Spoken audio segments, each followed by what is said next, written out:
Hi everyone, today is day 3 of our winter habits for weight loss and management, and I'm going to be talking about picking a habit that's relevant to you, why and how to do this with the least amount of effort.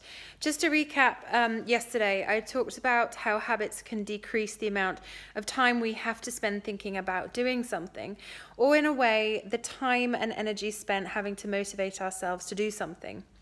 We don't need to motivate ourselves to brush our teeth, we do it. We don't really think about doing it, it has already been decided, so we do.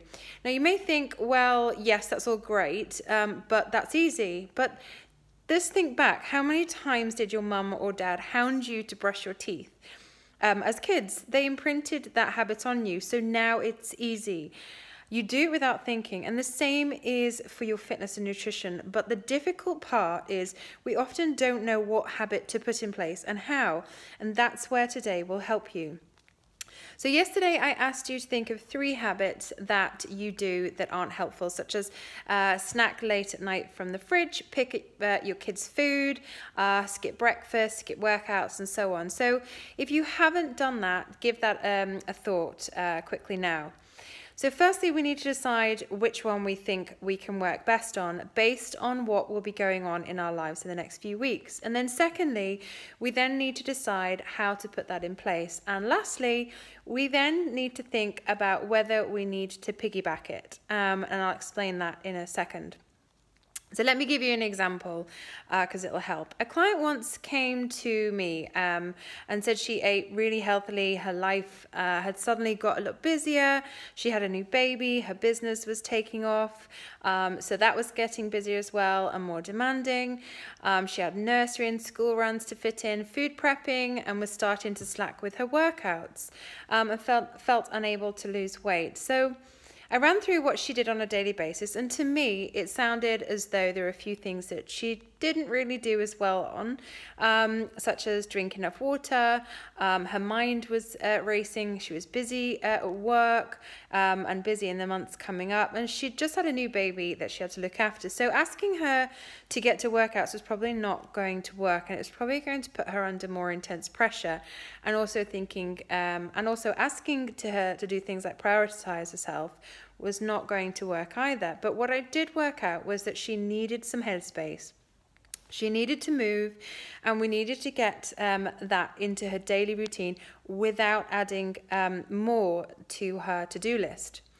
All of these elements would put her body in a less stressed state, and a body that is less stressed and more balanced is one that will lose weight, or even will just maintain your weight if that's what you're looking for. So her new habit was walking to nursery, not looking at her emails, her work emails, until she got back to the house around 8:30 a.m. As what she was doing, she was looking at them as soon as she woke up. And that's something that I do, or I'm a culprit for doing, and quite a lot of people are as well. On the way to nursery and back, she had the habit of drinking 1 bottle of water on the walk.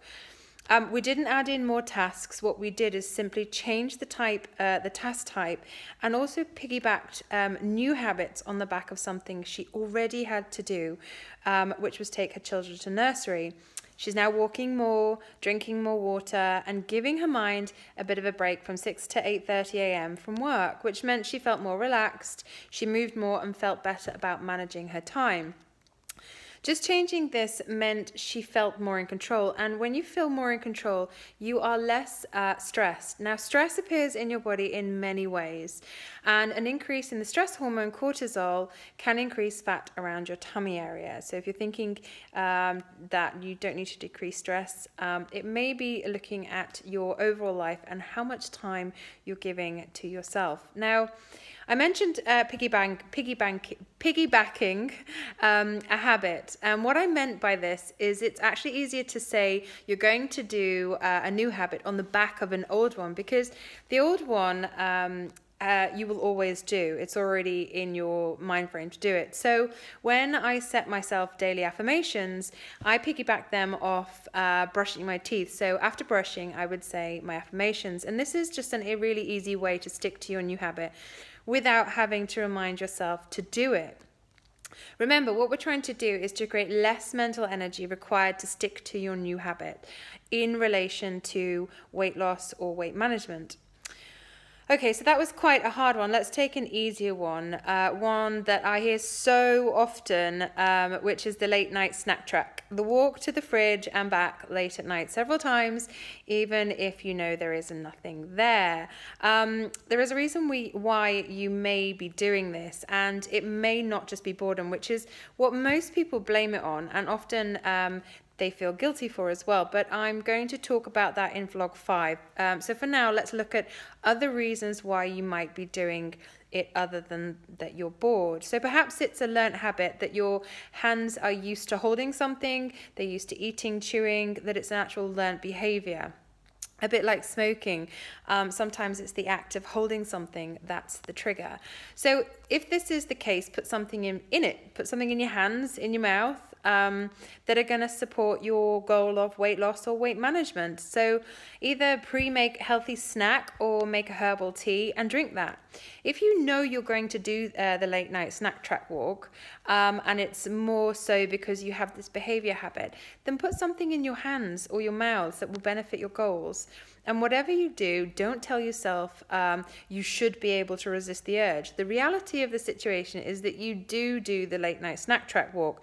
So telling yourself you shouldn't is telling yourself a lie, because that's what you do. And one which breeds guilt. So stop saying you shouldn't be able to do something and just change the habit end, the result, the reaction.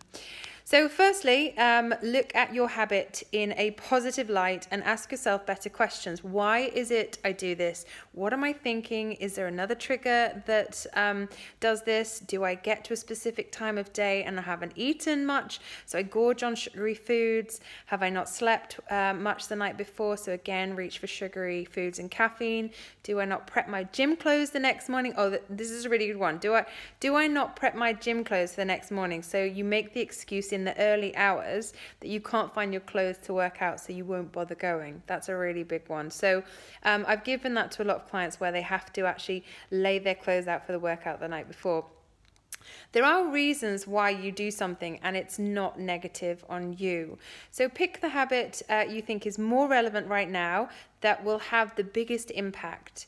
This is the this of the reasons why you might do it, and think of that. So think of a way to either piggyback a new habit off another, to turn around your behavior, and then simply start doing it. Tomorrow I'm going to talk about balancing your energy, and you really want to hear this one. When you do, it will seem so obvious and you'll wonder why you didn't think of it before. But if you want to learn more about this, we also have a nutritional workshop happening this month based around habits and nutrition for women. So if you're free for just over an hour and want to join us, please do. The link is also attached to this video. So see you tomorrow.